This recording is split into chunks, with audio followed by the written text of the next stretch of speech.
Bonsoir tout le monde. Bonsoir mesdames et messieurs. Veuillez m'excuser de déranger votre voyage, votre tranquillité. Juste pour 5 minutes. Nous avons un message à faire passer. Je m'appelle Mbouma Donald, je suis un réfugié politique en France. Alors, le message que j'aimerais porter ici, c'est lié à l'immigration. Beaucoup de Français se demandent pourquoi les Africains viennent en masse ici, pourquoi les Africains quittent leur continent et viennent en France. Beaucoup des citoyens français ne savent pas qu'est-ce qui se passe dans ces pays-là. Je vais vous apporter quelques éclaircissements. Emmanuel Macron a décidé de lancer un débat sur l'immigration.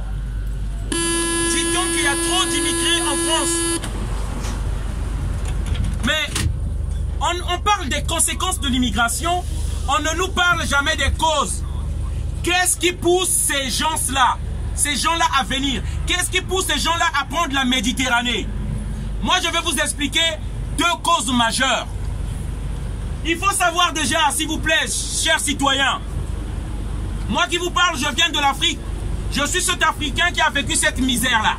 Je suis cet Africain-là qui a vécu des guerres. Je dis bien organisées par la France. Des dictatures imposées par la France.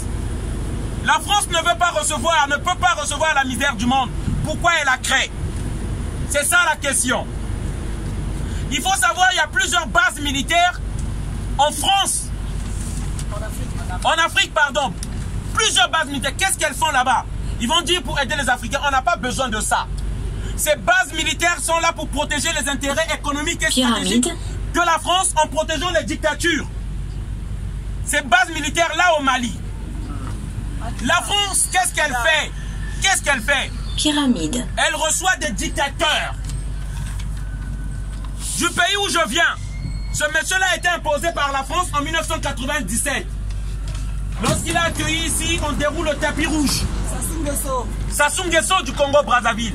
Chers amis, avant de terminer, les nouvelles chaînes de l'esclavage qui empêchent les Africains à se développer, ça s'appelle le franc CFA. Nous avons une monnaie imposée par la France. Lorsque je dis imposée, cette monnaie est fabriquée à Chamalières. Les banques africaines ne sont autres que des filiales de la Banque de France. C'est en France qu'on décide la quantité de monnaie ou de billets qu'il faut injecter dans les pays africains. Et ça, c'est imposé. Tous les dirigeants africains. C'est pas que nous voulons ça. C'est pas que nous ne savons pas fabriquer de la monnaie. Ils nous l'imposent. Tous les dirigeants africains qui ont voulu dénoncer cette monnaie, tous ceux qui ont dit nous allons sortir de ce système monétaire, on les a tués. Et je vous cite les noms, vous pouvez vérifier sur internet. Modibo Keïta du Mali, il a dit je veux quitter dans le système de cette monnaie. Sylvanus Olympie du Togo, le 13 janvier 1963, tué.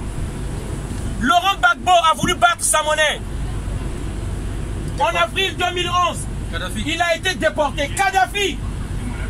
Donc tous ceux qui se lèvent et qui dénoncent ce système de monnaie, comme par hasard, il est tué ou il disparaît.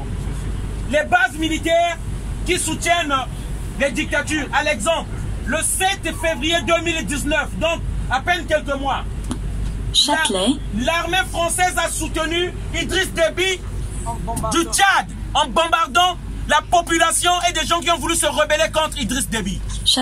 Nous voulons juste dire que ça s'arrête. Nous voulons dire juste que ça s'arrête. L'Afrique n'a plus besoin de ça. Et nous sommes debout, jeunesse africaine, pour dire à la France, il est temps qu'on change nos relations. Voilà le message qu'on voulait faire passer. Une bonne soirée à tous. Merci encore de m'avoir écouté.